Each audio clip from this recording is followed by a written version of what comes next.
সবাই হালালের নাম করে ক্রাউড ফান্ডিং করতেছে। কিন্তু ভিতরে আসলে কতজন হালাল মেইনটেইন করতেছে এটা একটা ফ্যাক্ট। যারা ক্রাউড ফান্ডিং করবে তারা কি খেয়াল রাখবে? আর তুমি ক্রাউড ফান্ডিং নিয়ে আসলে ওই টাকা দিয়ে কিভাবে খামার বা নতুন করে এটা ম্যানেজ করছো? এখন ক্রাউড ফান্ডিং একটু ভালোই প্রচারণা পাচ্ছে এবং অনেকে নিচ্ছে। আবার এখানে ধরেন একটু ফ্রডেরও একটা বিষয় আছে। তো আমার পর্যালোচনা থেকে যেটা আমি বুঝতে পারছি, তো যেখানেই অন্তত ক্রাউড ফান্ডিং বা আপনি ইনভেস্ট করেন না কেন অন্তত তাকে চিনেন, পার্সোনালি জানেন বা আপনি তার থেকে টাকাটা তুলে নিতে পারবেন। এরকম কাউকে ক্রাউড ফান্ডিংটা অন্তত ফান্ডিং করেন, হ্যাঁ? সবাই হালালের নাম করে ক্রাউড ফান্ডিং করতেছে। কিন্তু ভিতরে আসলে কতজন হালাল মেইনটেইন করতেছে এটা একটা ফ্যাক্ট। কারণ ধরেন অনেকে ২০-৩০% লভ্যাংশ দিতেছে।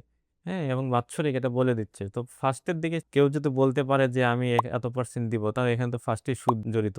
এরপরে আমি প্ল্যান করলাম ঠিক আছে আমি তো যেহেতু ইনভেস্ট নিবো তাহলে আমার দেখি ফ্রেন্ড সার্কেল বা আশেপাশের সবাইকে বলে দেখি পাই কিনা। তো এরপরে ধরেন আমি ১ সপ্তাহের মতো প্রচারণা চালাইছি জাস্ট LinkedIn and Facebook এ। তো আমি দেখছি আশেপাশের মানে আমার পার্সোনাল সবাই নক দিতেছে যে, "ভাই আমার কাছে তো এত টাকা আছে, আমি ইনভেস্ট করতে চাচ্ছি।"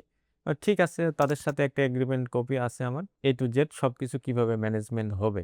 হ্যাঁ? বা লাভ হইলে লাভ এবং লস হইলে লস এটার ভাগিদার নিতে হবে। কারণ এখানে তো হালালের একটা বিষয় আছে।